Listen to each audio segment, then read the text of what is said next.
In this video, you'll learn how to create a service provider finder website using WordPress Listeo. This guide will take you through the necessary steps to set up your website effectively. Begin by navigating to the WordPress.com website. Look for the Sites section on the homepage.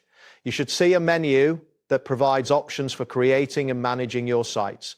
If prompted, sign in with your WordPress account to access the site management dashboard. Once you are logged in, locate the Create with AI button.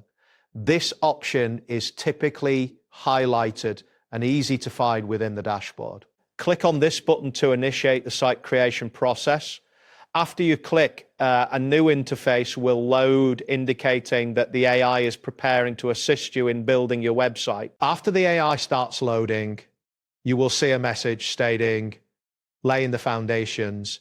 This means the system is setting up the initial parameters for your new site. Wait for the process to complete, which may take a few moments. Be patient as the AI works in the background to gather the necessary information. Once the initial setup is complete, you will be prompted with a message that says, make a website as unique as you.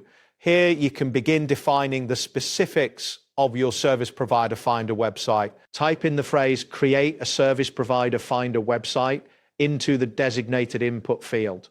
This is where you'll specify what type of site you want to create. After entering your site description, press the Enter key on your keyboard. This action will confirm your input and allow the AI to continue processing your request. You should see a loading indicator as the system processes your input. When the AI confirms it can create a service provider finder website, you will be prompted to choose an option. Type in the choice provided above and press Enter again.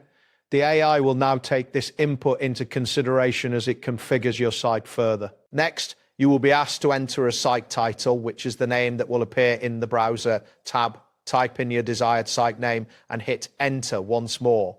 It is crucial to select a name that reflects the purpose of your website. After confirming your site tagline or description, this tagline should succinctly convey what your website offers. Type in your tagline and press Enter to proceed. This tagline will be visible in search results and social media previews. Now, click on the Create My Site button. This action will finalize your inputs and signal the system to start building your site. You will see a message that says, please wait, your site is brewing, indicating that the creation process has begun. At this stage, it is essential to remain patient as the site is being generated. You may see various loading screens or messages such as wait for it to generate, or this might take a while. The duration of this process can vary based on your internet speed and the complexity of the site. Once the site generation is complete, you will receive a confirmation that your new service provider finder website is ready for use. At this point, you can explore your site and make any necessary adjustments to ensure it meets your requirements. That wraps up today's guide. Thanks for watching and catch you in the next tutorial.